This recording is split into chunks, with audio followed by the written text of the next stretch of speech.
YouTube, it's your boy Blue Blood Sports TV back at y'all with another one. So, newly crowned, undisputed junior welterweight world champion, undefeated British superstar boxer Josh Taylor, post coming off of one of the biggest wins or the biggest win of his career, dominating, dropping Jose Ramirez, who was the unified junior welterweight world champion, Mexican superstar boxer. He dropped him in the 6th round, dropped him in the 7th round. Looked like he could possibly be on the verge of stopping Jose Ramirez, but he got a unanimous decision victory. With that said, Josh Taylor now 18 wins, no losses, no draws, 13 wins by way of knockout. He stands at 5'10" with a 70-inch arm reach. He's 30 years of age, and just less than 48 hours, he defeated Jose Ramirez to become undisputed 4 major sanction belt holder, the first British boxer to do so in history of the sport of boxing in the modern era since the 4 major sanction bodies came on the scene. With that said, another unified world champion, lightweight unified world champion, superstar boxer Teofimo Lopez, who's heading into his IBF mandatory challenge against George Kambosos Jr., undefeated Australian star boxer. That's scheduled to take place June 19th.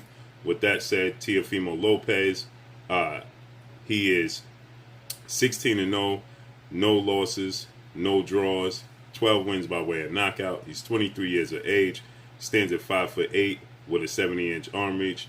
Last time we saw him in the ring was October of 2020 when he took on and defeated then 2-time Olympic gold medalist, 3-division world champion, unified lightweight world champion, Vasyl High-Tech Lomachenko, got a unanimous decision victory over Lomachenko.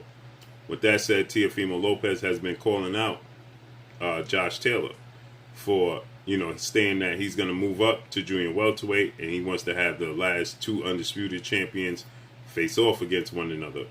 Well, Josh Taylor, he has other plans and other thoughts. We know there's some controversy surrounding Teofimo Lopez. Some people say he's undisputed.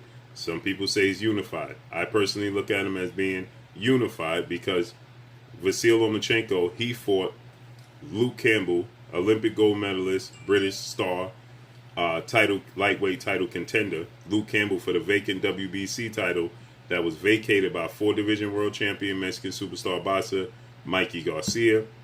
Vasyl Lomachenko, he beat Luke Campbell, became the WBC champion. Devin "The Dream" Haney, now undefeated lightweight WBC world champion superstar boxer. He was the mandatory challenger for Vasyl Lomachenko as his promoter, legendary promoter, top-ranked CEO and promoter. Bob Arum stated before Lomachenko even faced off against Luke Campbell that Devin Haney simply signed with the wrong promotional company, that Devin Haney was on the wrong side of the street, and that Devin Haney would not get an opportunity to fight for the WBC title because after Vasyl Lomachenko defeats Luke Campbell, they're going to petition for the newly announced, unveiled new trophy from the WBC called the franchise title. The franchise title was created for 4-division world champion Mexican superstar boxer Saul Canelo Alvarez, so he didn't have to honor his mandatory challenge in undefeated 2-division world champion Jamal Lions Only Charlo. He became franchise, so Jamal Charlo was elevated to super WBC champion, and now this was in existence, and Bob Arum stated that this is the route that Lomachenko is going to go should he beat Luke Campbell, and that's exactly what they did. But then they vacated. It's officially you vacated the title when you become the franchise champion. And the rules initially were you can't win the title and you can't lose the title.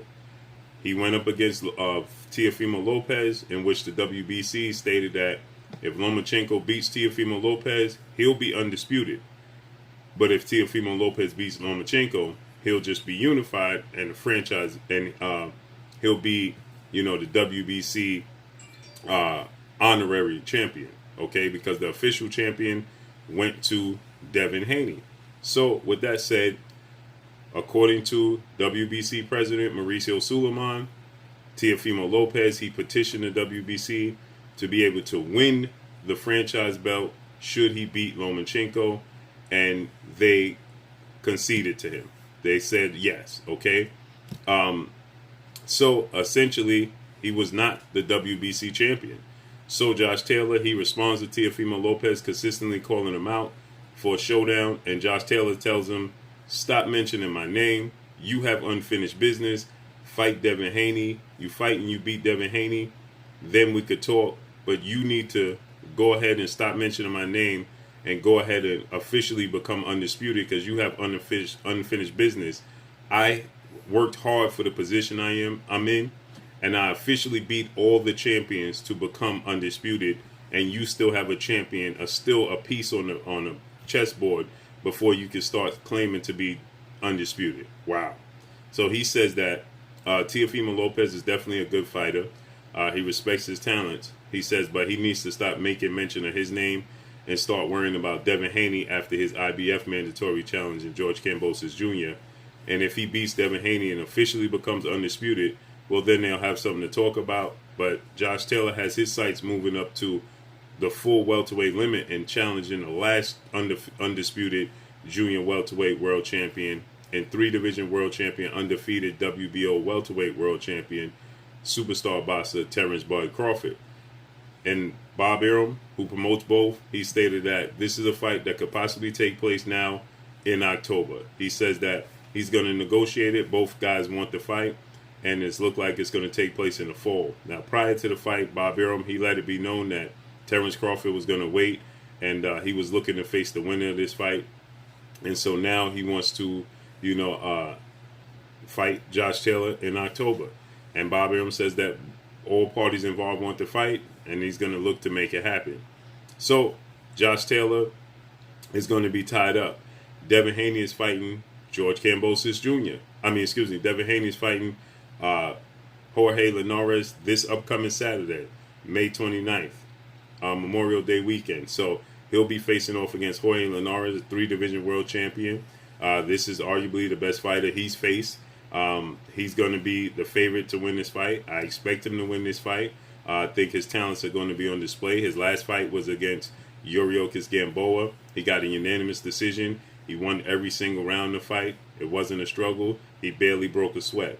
Teofimo Lopez, as I stated, June 19th, he has the showdown with George Kambosos Jr.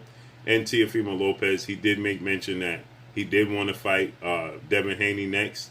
He says that he wants to be the first person to derail Devin Haney's career before it even gets started. So he says that that's the fight he's looking to make happen next.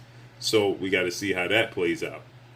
Hopefully it comes to fruition, because he said he wanted to fight the winner of Josh Taylor, Jose Ramirez, and obviously Josh Taylor made it abundantly clear he has no interest in fighting Teofimo Lopez until Teofimo Lopez officially becomes undisputed, and then they could talk somewhere down the road. But he's going up to welterweight anyway, 147. Teofimo Lopez at 135, and he says that he took the hard road. He had to beat every single champion to get where he was at. He said he worked hard for the position he's in, and now everybody is going to be pointing him out and wanting to make a fight with him. He says, but Teofimo Lopez is a great talent, but he got unfinished business, so he needs to stop making mention of his name.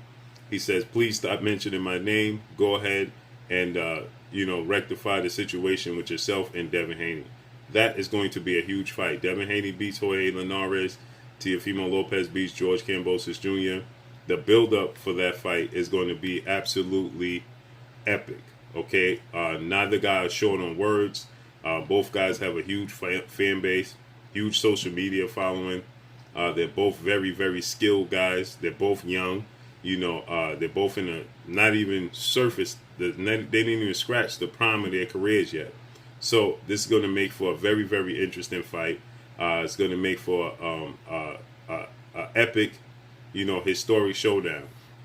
Kind of puts me in the mindset of when Roy Jones fought Bernard Hopkins early in their careers. Okay, now eventually they ended up fighting again when they were far past and their careers were pretty much over at that point in time. But early in their careers they fought, You know, it was epic.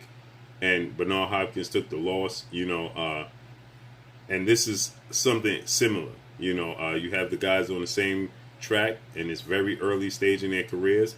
Another situation, another example is Timothy Bradley, Devin Alexander. Two guys in the prime of their career. They fought, early, before their careers even truly started to blossom. They fought early in their careers. It was an epic showdown. Timothy Bradley came out on top. It kind of reminiscent of that. So I can't wait to see how this plays out and unfolds. Make sure you hit the like button. Drop a comment in the comment section. Let me know what y'all think. Y'all already know what it is. It's your boy Blue. Blue Blood Sports TV. Hate, like, comment, and subscribe. If you haven't subscribed, hit the subscribe button. Hit the like button. Hit the bell icon to get all the new notifications. Follow me on Instagram at Blue Blood Sports TV. All one word. Y'all already know what it is. Shout out to the entire LDBC. Shout out to New Media. Shout out to Black Media Row. Make sure you like and share these videos. That's all I got for y'all. Peace. This is Amanda, the real deal Serrano, and you're watching Blue Blood Sports TV.